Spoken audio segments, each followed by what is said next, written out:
Welcome inside the Basketball Hall of Traditions for this week's edition of the WVU Sports Buzz. I'm Amanda Mazey. You know, just 4 months ago, the men's basketball team tipped off their season, and what a journey it's been.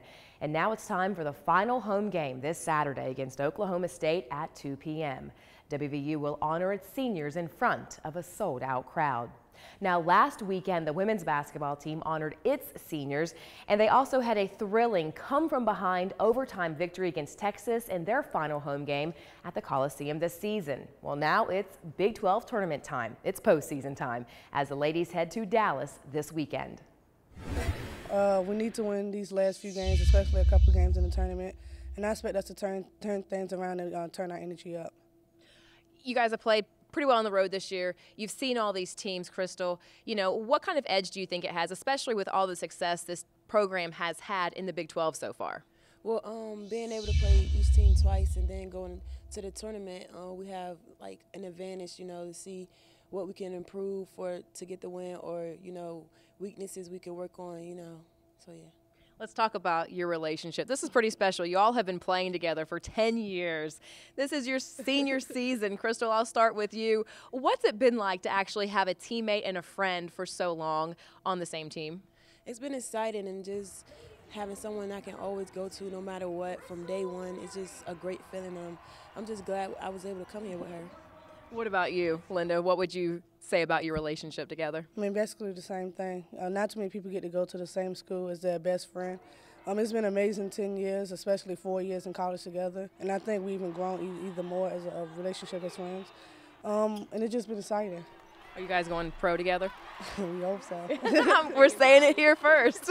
You know, what is next for you, Linda, after school? I don't know yet. I would like to play overseas. I really don't know. I really like to play overseas, though. What about you, Crystal? Yes, I'm looking to play overseas for at least a couple of years and then come on start my career, but I definitely want to go play overseas. All right, you guys might be a package deal. Thanks so much. Good luck this week. Thank you. After Dallas, the ladies hope their next trip is for the NCAAs. If so, it would be the 11th time in program history and the 6th consecutive trip under head coach Mike Carey. Well, it won't be basketball, rather gymnastics, taking the Coliseum floor on Sunday when Penn State comes to town for a 2 p.m. meet. And you can bet when there are fans in the stands, these ladies turn it up a notch. I think we feel really, really comfortable in the Coliseum, and then when our fans just are super loud and enthusiastic toward us, it's just a great feeling, and we just really want to show off our routines for our fans. I know the events you compete on and concentrate on, the beam and the floor, and you really shine on the floor. I've watched you. What's that like out there when you're competing? It's kind of an out-of-body experience, to be honest, because you work so hard in the gym just to perfect your routine, and then you get one shot to do it in front of your teammates, your coaches, the judges, and all your fans and your family.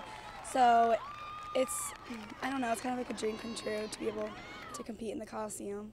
You are very active outside of the gym. You are one of the leaders for Team Impact. Tell me about that. We work with Krista May, and it's really inspiring for our team to be able to work with her, just to show how hard people fight and how blessed we are and how lucky we have it. Team Impact pairs terminally ill children with college athletic teams. And back in the fall of 2013, head coach Jason Butts signed 8-year-old Krista May Parado to his team. And I'm happy to report that she celebrated her 10th birthday this past fall in Cary Gym with a gymnastics team. So after Saturday's final home game against Oklahoma State, the men's hoops team will be heading to Kansas City for the Big 12 tournament. Let the madness of March begin.